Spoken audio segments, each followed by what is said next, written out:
나합격 유기농업기능사의 꽃쌤입니다. 여러분은 유기농업기능사에서 파트 2 토양관리에서 챕터 2 토양의 성질에 대해서 함께 공부하고 계십니다. 토양의 성질은요, 두 가지로 구분해서 공부하실 거예요. 첫 번째는 물리적 성질, 그 다음에 화학적 성질이 있는데, 물리성이라는 거는 이제 드러나는 외적으로 보고는 크기라던가 양적인 내용을 얘기하고요. 화학적인 내용은 이제 성분, 그 안에 들어가는 내용 성분들에 대해서 말을 할 텐데요. 여기 이제 키워드를 구분해 보시면, 여기 토양 온도까지가 물리성에 대한 내용이고, 토양 광물부터는 이제 화학적인 내용입니다. 이제 토양의 양적인 부분, 물리성에 대한 아주 기본적인 토양의 3상에 대한 보고가 있게요. 3상. 세 가지 상태를 얘기하는 거예요. 그래서 세 가지 상태를 고상, 액상, 기상으로 보는데, 고상, 액상, 기상은 말 그대로 고체, 액체, 기체입니다. 여러분, 알갱이를 생각해 보세요. 그 알갱이 만져지는 부분은 고체겠죠. 그쵸? 그리고 그 안에 촉촉한 부분이 있다. 흙이 촉촉한 부분이 있으면 그건 액체예요. 그리고 보이진 않지만 뻥뻥 뚫려 있는 그 부분이 기체입니다. 그래서 고체 같은 그 고상 부분은 두 가지로 또 구분을 해요. 무기물과 유기물이요. 무기물이라는 거는 이제 살아있지 않은 거예요. 그래서 암석, 암반, 그 광물 입자라고 얘기하는 건데, 이 광물 입자라는 건 영어로 하면 미네랄이에요. 미네랄. 미네랄. 그리고 이제 광물에는 우리가 그전 시간에 배웠던 것처럼 1차 광물, 그 다음에 2차 광물이 있고, 무기 양분들이 있어요. 우리 필수 영양소 배웠었죠? 17가지 그런 것들이 들어있습니다. 자, 그 다음에 유기물이라는 거는 탄소를 포함하는 것들을 유기물이라고 해요. 우리가 식물, 동물이 썩어가면 그런 것도 토양이 되잖아요. 그런 것들이 유기물이라고 합니다. 자, 그래서 고상을 보시면 전체가 50%예요. 50%인데 무기물이 거의 45%, 유기물이 5% 정도 되는 거고요. 그 다음에 물은 25%. 물은 사실은 여러 가지 물질이 포함되어 있는 수분이고, 물이 있기 때문에 토양의 온도가 조금 높아지는 그런 부분이 있죠. 그래서 비열 얘기가 나오고요. 자, 공기는 토양 속에 있는 공기인데, 질소, 산소, 이산화탄소의 비율이 대기랑 다르다는 거. 이거 기억하시나요? 한번 다시 되새겨 보세요. 그래서 보시면 이 비율이 정말 중요합니다. 비율. 별표. 자, 고상, 액상, 기상의 비율이 50대 25대 25예요. 그래서 50이라는 건 아까 무기물이랑 유기물 비율도 생각하셔야죠. 45대 5. 이 비율은 꼭 외워두세요. 이 문제 나오면 아주 땡큐입니다. 너무 쉬우니까요. 네, 두 번째 토성에 대해서 배우도록 할게요. 소일 텍스처입니다. 이 토성에 대한 정의도 굉장히 많이 물어봐요. 토성, 소일 텍스처. 이 만약에 그냥 토성이라고 그러면 토양의 성분인가 이렇게 생각할 수 있는데 그런 게 아니거든요. 이 소일 텍스처라는 거는 여기다 써볼까요? 질감이에요. 질감. 그래서 우리가 토양의 3상과 4성분에서 고상 부분을, 그 알갱이 부분을 비율을 얘기할 때 토성을 얘기하거든요. 그래서 토성의 정의, 이거 줄 좀 쳐볼게요. 미사, 점토의 함유 비율을 얘기하는 거예요. 다른 여러 가지 입자, 알갱이의 종류 명칭이 있지만 요 세 가지, 모래, 미사, 점토가 얼만큼 그 토양 안에 있는지 요 비율을 얘기할 때, 그리고 요거를 만졌을 때 느껴지는 성질, 그걸 가지고 토성을 구분합니다. 그래서 모래, 미사, 점토의 이 알갱이의 크기를 좀 보고 갈게요. 먼저 이 여러 가지 표를 보시면은 이렇게 외워야 될 게 많은 것 같지만 큰 거부터 보고 갈게요. 자갈. 우리가 이제 자갈이라고 하면은 2mm, 2mm 이상인 거를 자갈이라고 합니다. 2mm 이상. 그리고 모래 같은 경우에는 뭐 굵은 모래랑 딱 가는 모래가 있지만 요걸 좀 줘볼게요. 0.02부터 2mm. 자, 그 다음에 미사 같은 경우는 0.02부터 0.002까지. 그 다음에 점토는 0.002. 그래서 여기 옆에 이제 미농무성법이 있고 국제토양학회법이 있는데 우리는 주로 어디 걸 외우셔야 되냐면은 국제토양학회 걸 외우셔야 돼요. 네, 토양학회. 그래서 2 단위로 끝난다는 거. 그래서 0.02에서 2mm, 그 다음 미사는 0.02에서 0.002mm까지. 그래서 사실은 여기서 오늘 다 외우기 힘드니까 점토부터 외우세요. 이 점토는 소수점 몇 제짜리? 셋째짜리까지라는 거. 소수점 셋째 자리까지라는 거 꼭 기억하시면 될 것 같아요. 모래, 미사, 점토. 그래서 굵은 그 사실은 처음에 이제 이거 할 때 그 채가 있어요. 채로 걸러가지고 아 이건 모래다, 요건 미사다, 요거 점토다 이런 것들을 구분하시는 거예요. 그리고 이제 보시면 요거는 이제 토양 깊이에 따라서 표토라는 거는 7에서 25cm, 지표면 깊이는 1에서 2m까지 이렇게 구분을 하시면 됩니다. 그리고 비표면적이라는 게 있어요. 비표면적이라는 거는 겉에 이제 알갱이 크기에 따라서 표면적이 얼마나 있는지를 보는 건데 여기서 보시면 점토가 주변의 표면적이 더 많습니다. 그래서 요거 기억하세요. 점토가 표면적이 더 많다. 그래서 여러 가지 붙어 있는 그런 물질이 많습니다. 그리고 토양 콜로이드, 이 콜로이드라고 부르는데 이거 무슨 말이냐면 토양이 되게 미세한 입자들이 많잖아요. 특히 0.1 마이크로미터 이하 입자들이 있습니다. 그래서 이런 것들 보통 음전하의 특징을 가지고 있어요. 동그라미. 그러니까 토양은 사실 대부분이 마이너스 특징을 가지고 있어요. 물론 pH 따라서 여러 가지 플러스 이온도 있긴 하지만 대부분이 마이너스의 성질을 가지고 있다. 이거 꼭 기억하세요. 토양은 대부분이 마이너스의 특징을 가지고 있다는 거. 그래서 이제 토양의 입자, 토양의 알갱이에서 가장 우리가 이제 비표면적이 넓었던 점토에 대해서 좀 더 보고 갈게요. 점토 0.002mm 이하인 알갱이 크기를 가진 점토인데 이 점토는 비늘 모양 여러 층으로 돼 있고 규산염이랑 광물로 많이 이루어져 있어요. 그래서 아까 토양 콜로이드 얘기했던 것처럼 음전기를 많이 띄우고 있다는 거. 그래서 점토의 함량에 따라서 사토부터 식토까지로 구분을 할 수가 있어요. 사토 이거는 이제 모래 비율이 많은 거를 사토라고 합니다. 우리가 사막 얘기할 때.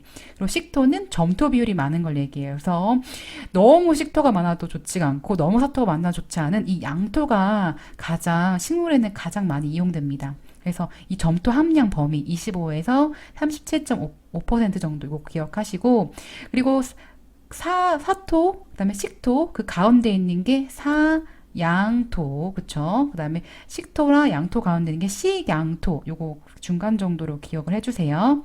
그래서 보수력, 보비력, 통기성, 배수성이 있는데, 보수력은 수분을 보유할 수 있는 능력, 보비력은 비료를 보유할 수 있는 능력을 얘기합니다. 그래서 사토 같은 경우에는 잘 빠져나가죠. 그러니까 보수력, 보비력이 굉장히 약하고, 식토는 점토가 많기 때문에 다 가지고 있을 능력이 굉장히 많아요. 그리고 통기성 같은 경우에는 사토는 모래가 이제 큰 알갱이가 많기 때문에 굉장히 통기성이랑 배수성, 이 빠져나가려는 그런 게 굉장히 강하고 식토는 약하다는 점. 그래서 가장 좋은 게 식물한테는 양토가 가장 좋다라는 거. 양호하다 이렇게 외우시면 좋을 것 같아요. 네, 세 번째로 토양의 구조입니다. 아까는 이제 토양의 알갱이의 비율이 얼마큼 들어있나 이런 걸 봤었는데, 그래서 점토의 비율에 따라 사토부터 식토까지 구분을 했었잖아요. 근데 이번에는 이 알갱이들이 어떻게 배열이 되어 있나, 배열 상태를 보고 갈게요. 이제 이 토양의 입자들이, 이 알갱이들이 결합되어서 일정한 배열 형태로 이루어져 있는데, 이런 것들을 토양 구조로 보거든요. 그러니까 토양 구조에 영향을 미치는 요인들이 있어요. 첫 번째로는 유기물이에요, 유기물. 유기물은 사실 이제 여기 하트를 좀 써줘야 돼요. 유기물은 사실 우리나라 같이 토양이 힘이 약한 부분은 굉장히 좋거든요.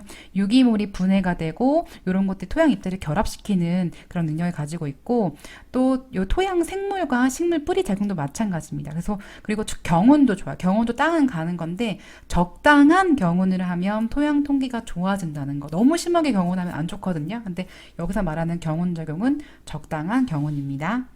토양의 그 알갱이가 배열되는 상태를 총 4가지로 구분하거든요. 이 4가지 먼저 구조의 이름부터 보고 갈게요. 입판괴주, 입상구조, 판상구조, 괴상구조, 그 다음에 주상구조가 있어요. 입판괴주. 좀 이름부터 좀 익숙해져 보세요. 입상구조 별표. 이거는 보통 표면에 있는 토양이 많이 이루어져 있고 이런 거는 유기물이 많고 그래서 작물 생육에 가장 좋아요. 그래서 적당한 알갱이들이 아주 줄지어서 있는 게 입상 구조라고 합니다. 판상 구조는 판처럼 돼 있어요. 여러분 판을 생각해 보세요. 엄청 넓은 거잖아요. 그래서 이런 것들은 약간 얇고 판자 모양이 돼 있고 가로축이 더 길어요. 가로가 이렇게 넓게 있죠. 가로축이 더 길다는 거. 자, 그 다음에 괴상구조. 괴상구조는 불규칙하죠. 괴상하게 생겼다. 이런 것처럼. 그래서 가로, 세로 축은 같지만 전체로 불규칙한 모양이 있다는 거. 그다음에 주상구조는, 이게 세로가 더 길다는 거. 세로 모양 기는 거죠. 그래서 이 입판괴주부에서 가장 좋은 토양 구조는 입상구조입니다. 입상구조. 네, 구조와 관련해서 입단 구조를 또 말씀드릴게요. 입상 구조, 입단 구조 이제 같은 계열이라고 보시면 되는데 입단 구조는 먼저 떼알 구조라는 말과 용어가 같아요. 그래서 토양이 막 처음에 생성될 때 막 자연스럽게 뭐 따로따로 떨어져 있는 경우 있잖아요. 그래서 거칠고 큰 입자가 될 수도 있고 그리고 뭐 단일적인 상태가 되고 있고 너무 이제 공간이 많고 이럴 때가 있어요. 또 어떤 토양은 너무 이게 고온 입자가 있고 뭐 통기성이 불량한 경우가 있어요. 그래서 이런 것들을 잘 계량을 하면 이제 입단 구조, 떼알 구조 이렇게 통기성도 좋고 그 다음에 유기물도 많이 보유하고 작물 생육에 가장 좋은 입단 구조가 됩니다. 그래서 여러분이 토양을 계량하실 때는 토양이 적절하게 이제 배열되어 있는 입단 구조를 만들어줘야 되는구나라고 생각을 하시면 돼요. 알겠죠? 토양을 어떻게 입단 구조를 만들 것인가 그리고 어떻게 하면은 마음이 안타깝지만 입단 구조가 파괴될까 이런 거를 보셔야 되는데 자 입단 구조 요 별표 좀 짜볼게요. 자 우리가 토양의 배열이 좋게 하려면 첫 번째 유기물을 시비하셔야 돼요. 유기물을 줘야 되는 거죠. 적절한 퇴비 같은 거 그리고 석회를 좀 뿌려주시면 토양이 잘 이제 뭉칩니다. 그리고 콩가작물 녹비작물을 재배해서 그러니까 유기물이죠. 유기물 확보를 하고 또 토양 계량제가 있어요. 크릴륨, 아크릴 소일이라는 이 계량제를 줍니다. 그리고 작부체계를 조금 그 토양에 원활하게 윤작을 이용하거나 물을 이용해서 토양에 이상한 것들을 빼주거나 이제 여러 가지 양분들을 주기도 합니다. 그리고 토양 피복 어떻게 보면 녹비작물과 같은 얘기죠. 여기서는 멀칭 비닐을 얘기하는 게 아니라 녹비작물과 같은 그런 토양의 이제 형성에 이로운 그런 피복을 얘기하는 거예요. 자, 이런 것들을 하면 토양이 이제 떼알 구조, 입단 구조가 잘 이루어집니다. 하지만 반대로 너무 심하게 경운을 하는 거죠. 자주 하면은 토양이 잘 뭉쳐야 되는데 자꾸 부셔집니다. 그리고 너무 이제 물이 많거나 건조하거나 동결과 이런 것들이 이루어지면 자꾸 입단이 파괴가 되고 강한 비와 바람 그리고 나트륨이라면 소금기잖아요. 그쵸? 이 소금기는 점토 결합을 이제 부셔지게 만들어요. 그래서 나트륨은 토양이 안 좋다는 거 기억하세요. 토양의 공극에 대해서 보고 갈게요. 공극.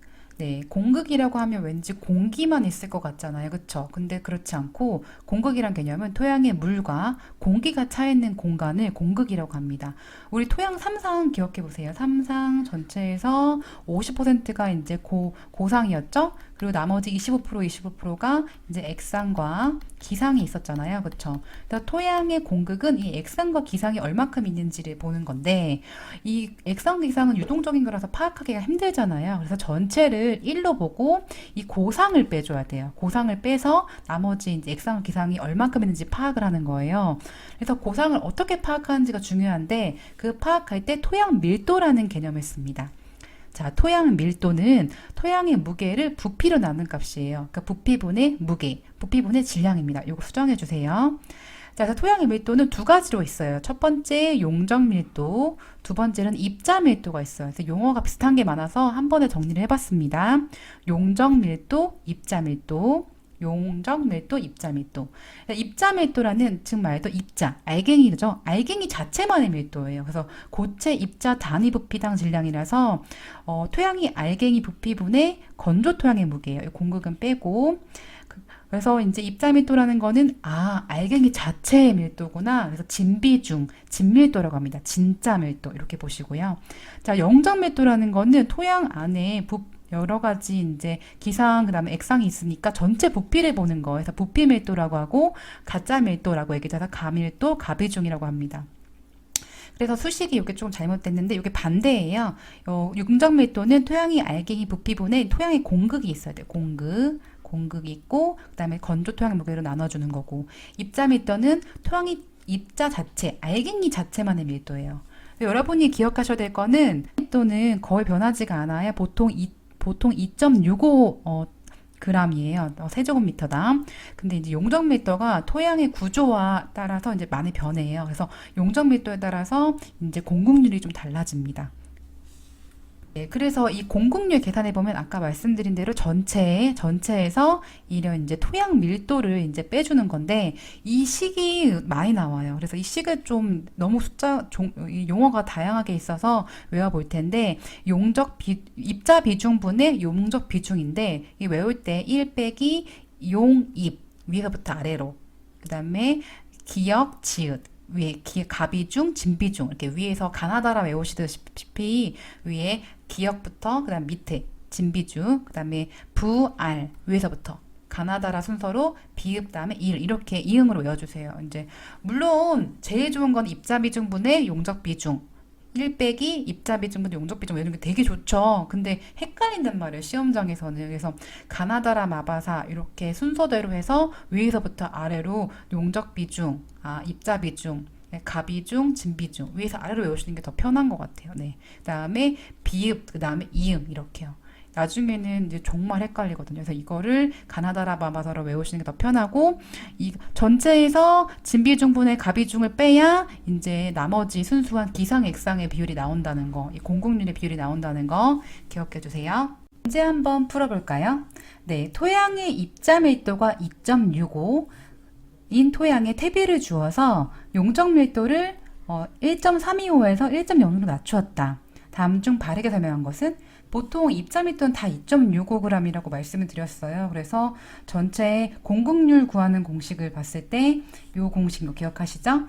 용, 입, 그래서 뭐 가비중, 진비중, 부피 밀도, 알갱이 밀도 이렇게 가나다라 순으로 외워서 이 공식을 정리를 해보시고 각각에 대입해서 이게 차이가 얼마나 나는지 그래서 계산해 보시면은 50%에서 60%로 늘어났다는 거.